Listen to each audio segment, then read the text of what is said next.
We're at the Soiree at Sundance 2016, a beautiful gathering of artists and advocates and audience members, just people who love film, who are gathered up here at Sundance to talk about, this whole idea of inclusion and belonging and different kinds of art being valued. It was a really, really beautiful afternoon. We were born 8 years ago with the mission to break down the barriers for creators and entrepreneurs trying to bring their ideas to life. At this festival right now, we have a dozen films that are premiering here in Park City, which is amazing. And what's even cooler about that is 50% of them are made by filmmakers of color or women filmmakers. It's been amazing to sit down, have fellowship with the filmmakers, with the diversity moguls, with the mogul herself, Ava DuVernay and Delaney Jones, and just everybody coming together to really just pause and take a moment and feel what it feels like to be here at Sundance in numbers. I've been coming to Sundance for over 20 years. It used to be only me and a couple other people on the slopes, and now it's just everywhere. It feels like we're here, we're not going anywhere, we got stories to tell, we're figuring out ways to tell them. With programs like this, like Array, like Indiegogo, then you sort of get the opportunity to find them diamonds in the rough. I'm a diamond in the rough. I started off in the indie world and I got my opportunity through situations like this, like Array, Indiegogo, that gave us that chance to say what we had to say.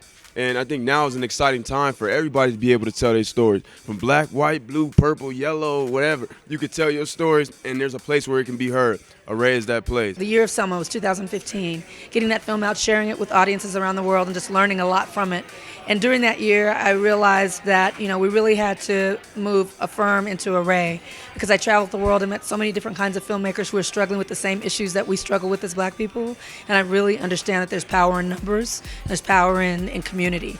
And so if we can enlarge our community, then we can do more and we can support each other more and have a more robust exchange. Ava's bringing the attention, that the work she's doing through Array, and that we all just support each other, and every black filmmaker and even white filmmakers that are telling black stories or trying to tell. We need to support them so that they can have an accurate account. Ava has brought together a room of powerful, intelligent, creative, strong people who want to see a change, who want to see everyone represented. At the end of the day, everyone wants to see themselves represented. I want to look up on the screen and see myself represented in some kind of way. And this room of people represents that. And so I'm always going to be in support. I'd known about it only for a few weeks, and in coming here today, I'm kind of blown away by what this community is. And now it's very weird to not know about something and then so suddenly feel like it's so important to it feels like this is a community that I absolutely have to be a part of and want to help propagate and want to work with and support and have support from.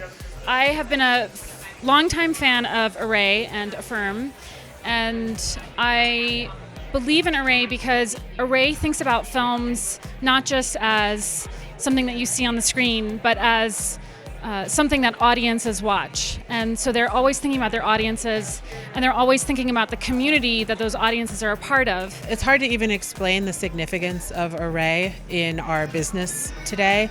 And I know we all work hard to tweet and Facebook and express our support. But I know that there are a lot of people out there who just the existence of Array gives us something to hope for and gives us something to work with. To have a place for filmmakers from underrepresented communities, women, filmmakers of color, black filmmakers, black film, black stories, to be able to all come together and amplify those voices and say, we are here. Let me just say about Array, it only survives with the help of people who care about this, because we don't have a corporate sponsor. We don't, Amanda's crying. That's how much it means when you have a film and people want to put it out and amplify it and share it and care about it. It's a long process. Today's event made me cry, so in a good way.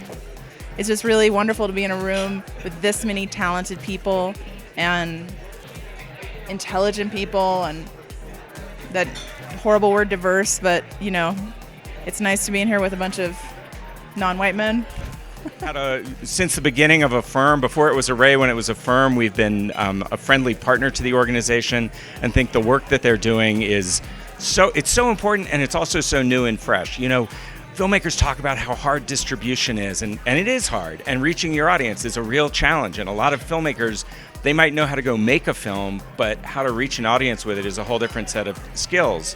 And what Ava did, seemingly out of nowhere, she said, well, we're going to start our own company. And what she did with Affirm and now with Array is, I find it's so inspiring. The fact that she didn't wait around for someone to give her permission. She created it. So Affirm is now Array. And so this event was to just kind of celebrate that rebranding. And the switch is just, it's small, but it's big. We do the same things we always do, but we've just widened our purview. Instead of focusing solely on black filmmakers from around the diaspora, we're focusing on people of color and women. So we're looking at marginalized artists and making sure that we bring the edges inside the box.